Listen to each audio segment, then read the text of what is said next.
sheet. Suzanne will get one to you. In the name of the Father, and of the Son, and of the Holy Spirit. Amen. It's from Psalm 31. Be gracious to me, O Lord, for I am in distress. My eye is wasted from grief, my soul and my body also. For my life is spent with sorrow, and my years with sighing. My strength fails because of my iniquity, and my bones waste away. Because of all my adversaries, I have become a reproach, especially to my neighbors, and an object of dread to my acquaintances. Those who see me in the street flee from me. I have been forgotten like one who is dead. I have become like a broken vessel, for I hear the whispering of many, terror on every side, as they scheme together against me, as they plot to take my life. But I trust in you, O Lord. I say, you are my God. My times are in your hand.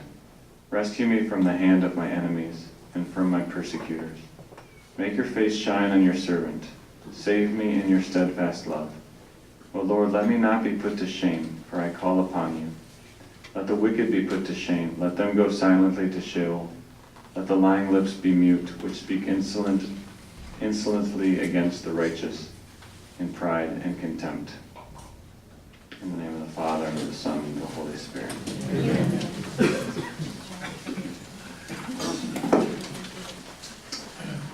All right. So we're going to get to the rules proper today. I gave you a little preview last time we were together, and now we're going to get into the actual rules. So again, the first 4 rules, which if we don't have those, then the rest of them don't make any sense. So that's why we had to spend a lot of time on them. If we don't know what direction we're heading and what spiritual consolation and spiritual desolation is, then we have no idea what to do with these rules. They don't make any sense because they're all based on those. It's based on, the remaining rules are based on whether I'm in spiritual consolation or desolation, and what I do and what I think when I'm in those states. So, presuming that everybody in this room is in that category of those going towards God, then we're all on the same page there. And then we can start to discern, okay, am I in spiritual consolation or spiritual desolation? And remembering that when I'm in spiritual consolation, you have the evil spirits and the good spirits, right? So the good, the evil. When I'm in spiritual consolation, the good spirit is easy to hear. Right? And the evil spirit is easy to reject.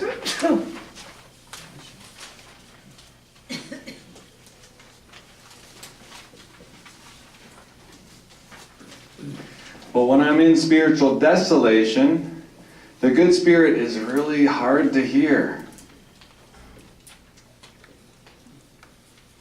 And the evil spirit is really hard to reject.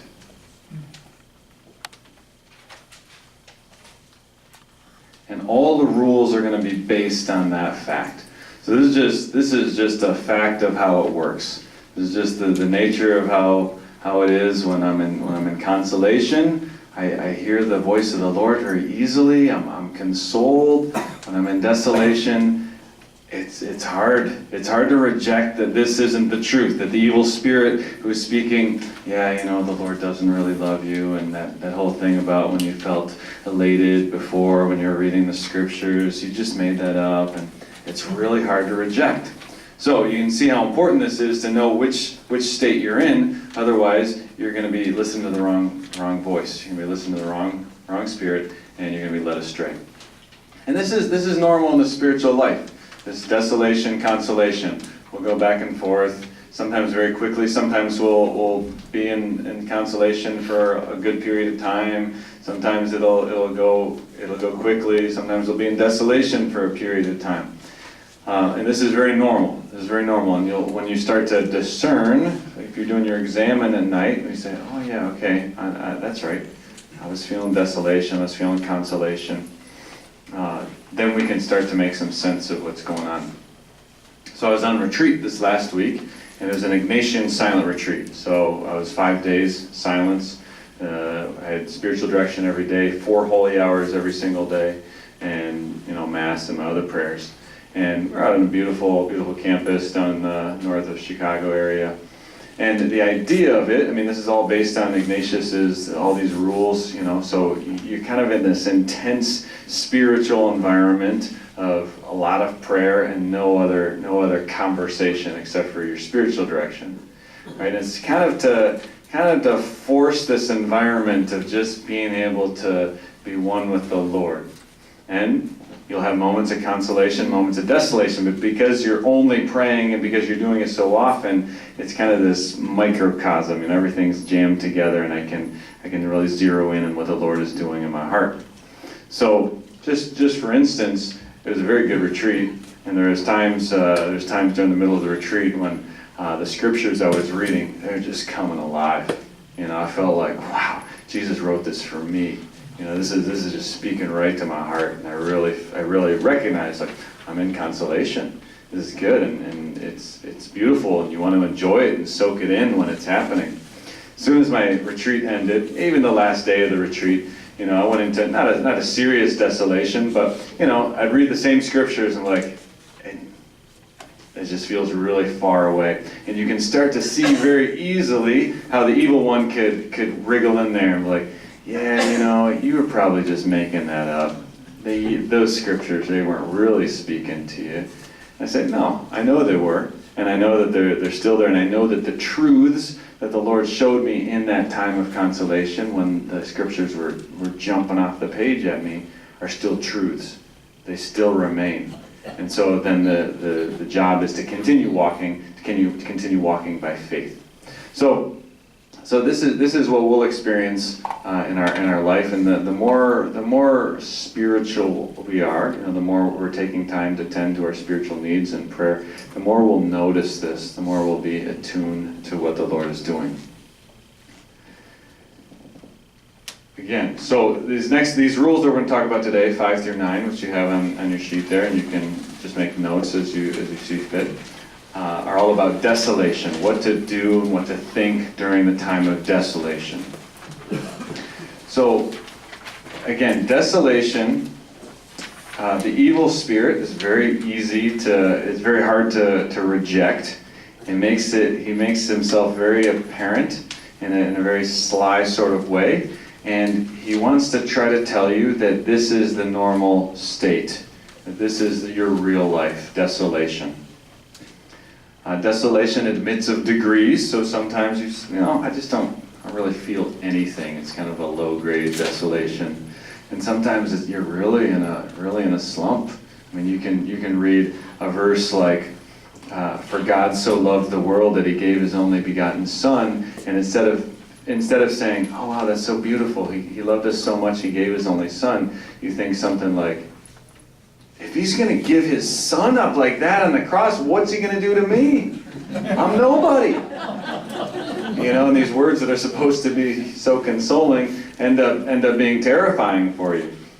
So that can be a more serious depth of desolation. So admits of degrees.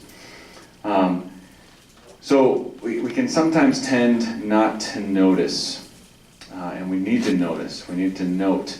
Part of the trick of desolation, the evil spirits like to let us linger in it. So they don't show themselves forcefully. They just want us to think that this is normal for us. If we aren't discerning and we don't notice, then we're going to be led astray.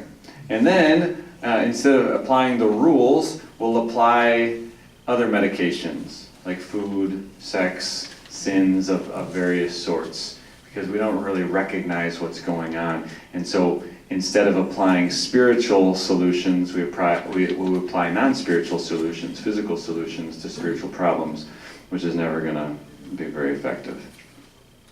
But once we've discerned it, once we recognize what is happening, and we're no longer swept away by it, then we can rise above it. And so you can see these two different states of just being in desolation and not really thinking or knowing why, and I think many people live in this state, and then recognizing it, and it's almost like you're stepping out of yourself and saying, oh yeah, I'm in spiritual desolation right now.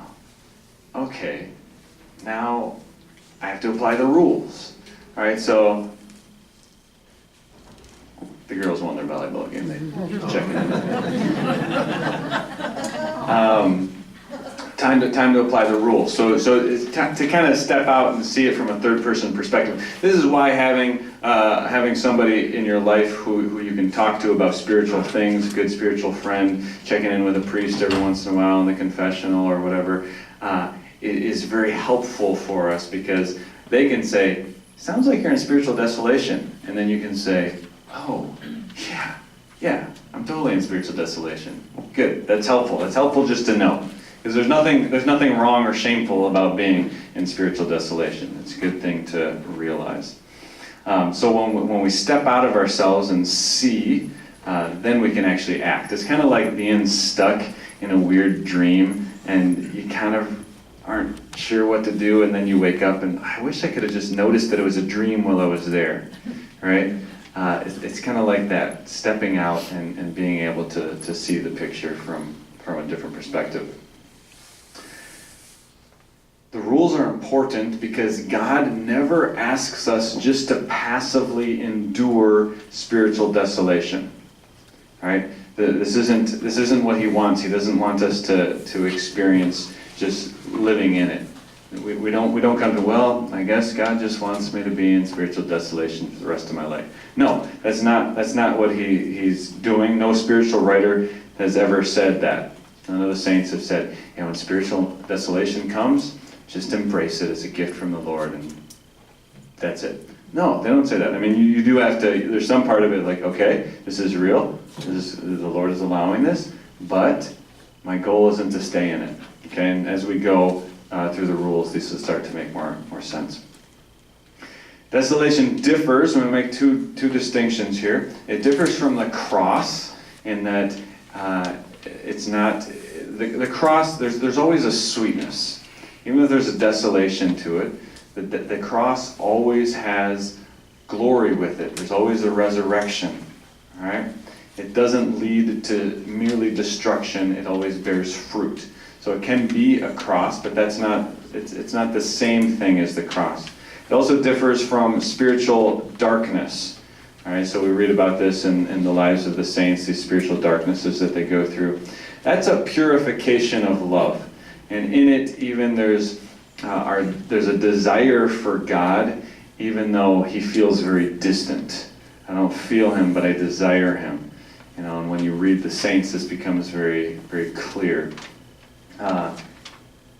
And those of us who are at the beginning of the spiritual journey don't have to worry about it because it's an advanced stage. So if you're not sure and you're like, well, I'm just kind of getting into this prayer thing, and I'm like, well, is it spiritual darkness to spiritual desolation? It's probably spiritual desolation, unless you've really, been moving up the ladder there. All right, so we're going to dive in. Rule number 5. I gave a little preview last week of rule number 5. And of course, this is the most important rule. When all other lights go out, you have rule 5 to hold on to. All right. So circle that one and underline it and highlight it and anything else that makes you remember that it's important. Rule number 5 says, in the time of desolation, never make a change, but to be firm and constant in the resolutions and determination in which one was the day preceding such desolation, or in the determination in which he was in the preceding consolation. Because as in consolation it is rather the good spirit who guides and counsels us, so in desolation it is the bad who counsels us, we cannot take a course, and so with whose counsel we cannot take course to decide rightly. All right, so again, when we're in consolation, it's the evil spirit that's guiding us, and so we want to not do what he's saying. And the first rule of this principle, rule 5, is that we don't change anything. So if when I was in consolation, I said, all right, this verse is really, this scripture passage is really feeding me. I'm gonna make a resolution to read it every single day for the rest of the week, just to really ingrain it in my mind and my heart. And then 2 days go by and it's not speaking to me anymore. I say, well, that was a dumb idea. I'm gonna stop reading it, because obviously I was wrong, and it doesn't really feed me, and it's pointless, and I don't really believe it anyway. Great example of violating rule number 5. Don't do that. No, because the Lord, He was speaking to you, He wants to keep speaking to you, but He's just not doing it in a way right now that's giving you any sensible consolation. All right, so we keep going. It's the evil spirit who wants you to stop reading. It's the evil spirit who wants you to stop praying. It's the evil spirit who wants you to go against those former consolations that you were experiencing, the truths you were experiencing in them. A couple things to notice from the rule. He uses the word never. Never make a change. So it's an absolute. There's no exception clause here. It doesn't say, for the most part, don't make a change. No, never make a change. In spiritual desolation, never make a change. Spiritual, as opposed to non-spiritual desolation. So again, this is where it's important to be able to discern well. If I've made some sort of resolution to take a 2-hour prayer vigil every single night, and then I find that all day long during work I'm falling asleep at my computer, and I'm finding myself in this desolation. I say, but I can't change anything. I can't change anything in time of spiritual desolation. So you're right, but you're not in spiritual desolation. You're suffering from sleep loss. This is a physical deprivation. You're in non-spiritual desolation. You need to change something, i.e., you need to get some sleep. All right. If you made some, sometimes we do silly things, even in with well-intention. Say, I'm going to do some radical fasting or something. Okay, and then you find yourself fainting. Okay, not spiritual desolation, so you can change something. Resolutions. He speaks of the resolutions that you had made preceding. This presumes that you have resolutions. This presumes that you have a rule of life, like we talked about before. How can I very well say, well, I'm not feeling like I should take my holy hour today if I don't have a rule of life that says I take a holy hour today? I can't very well be tempted to skip my evening examen if I don't have a rule of life that I do an evening exam.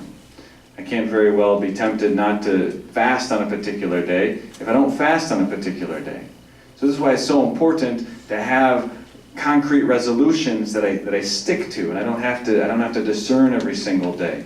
I know that on Fridays I fast from meat. I know that on Sunday I go to Mass. I know that on Tuesday I have an adoration hour, or I go to evening Mass. So these sorts of things, we know that they're there, and then we're all the more sure in those times of desolation when the evil spirit says, "No, you don't want to go to your holy hour tonight. You're kind of tired. You should probably take some extra rest."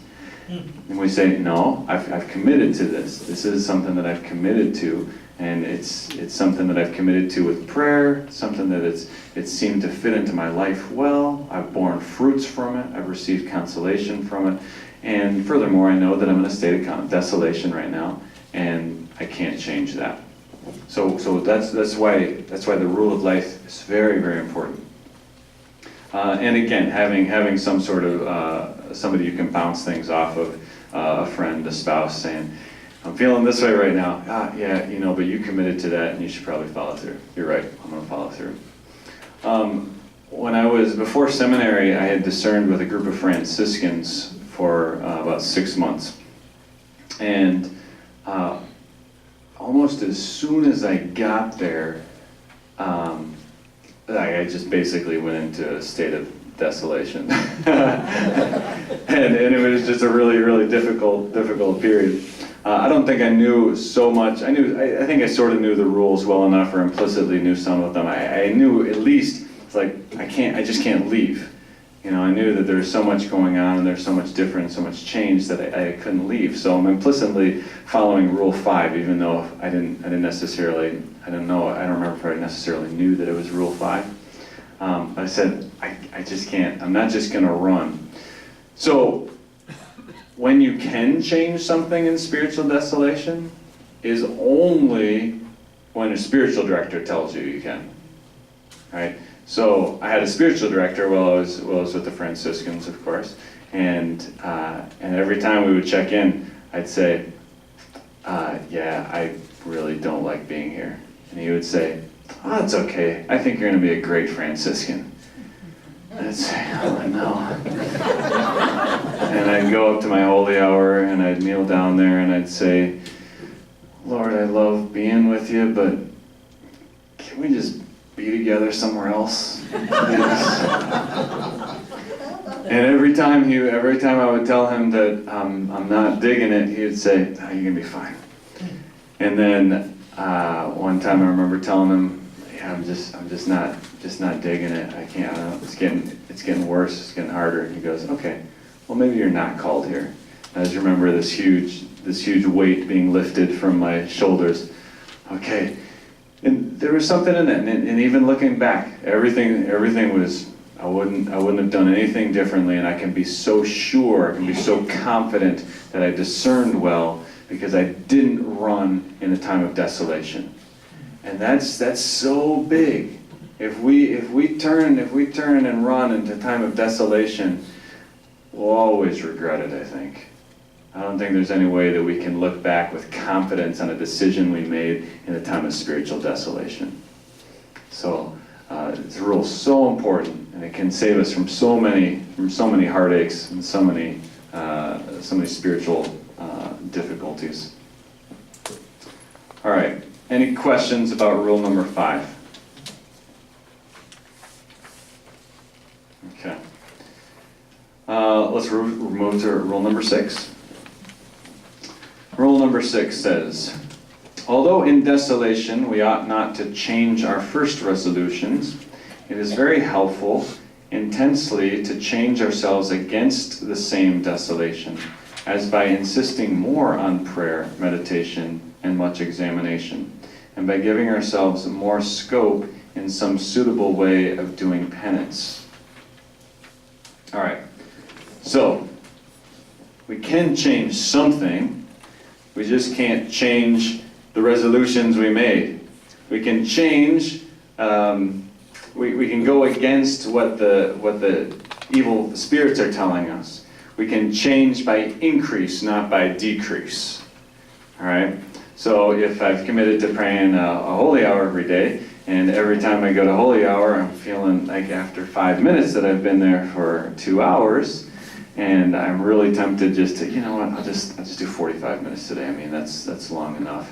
Say, no, actually, just because I know that that's the evil spirit who's wanting me to do that, I'm going to go an extra 5 minutes. I'm going to go 1 hour and 5 minutes today, just to stick it to him. All right, so we change against the desolation. We go against the opposite direction of what the desolation is wanting us to do. So here's some of the examples that he gives, right? Prayer.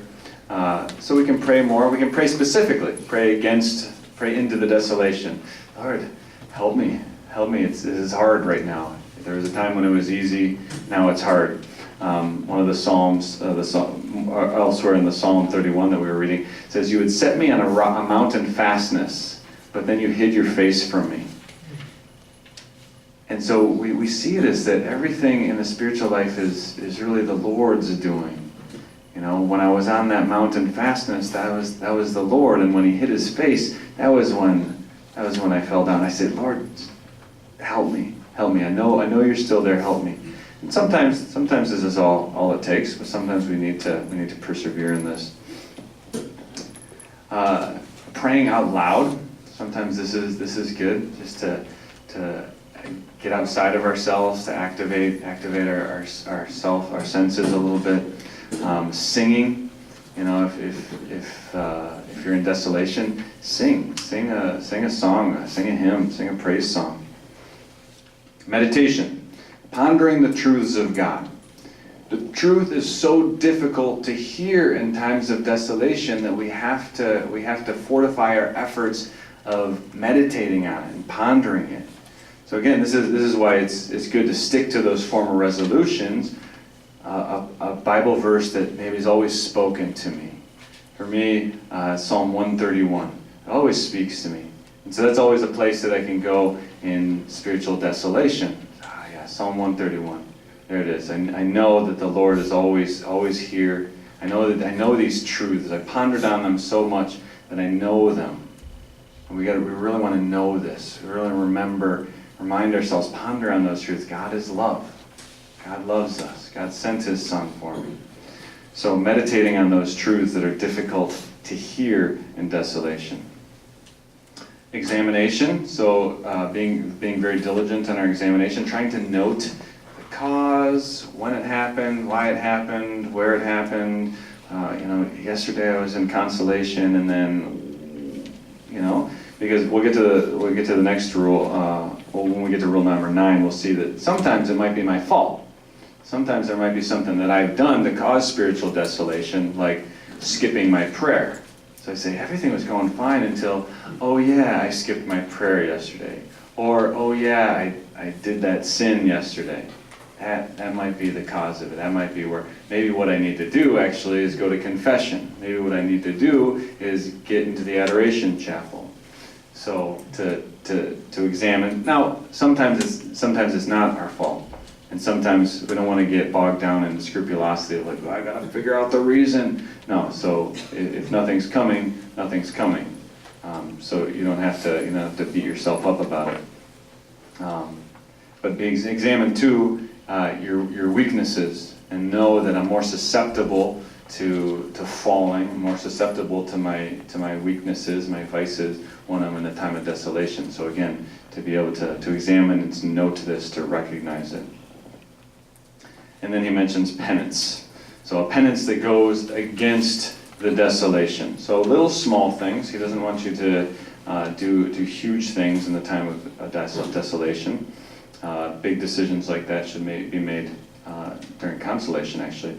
But just little things, maybe I'm just going to stop by the adoration chapel on my way home from work. I'm gonna just put on a smile even though I don't feel happy. I'm gonna take a longer genuflection. I'm gonna do the sign of the cross really slowly. I'm gonna kiss a crucifix.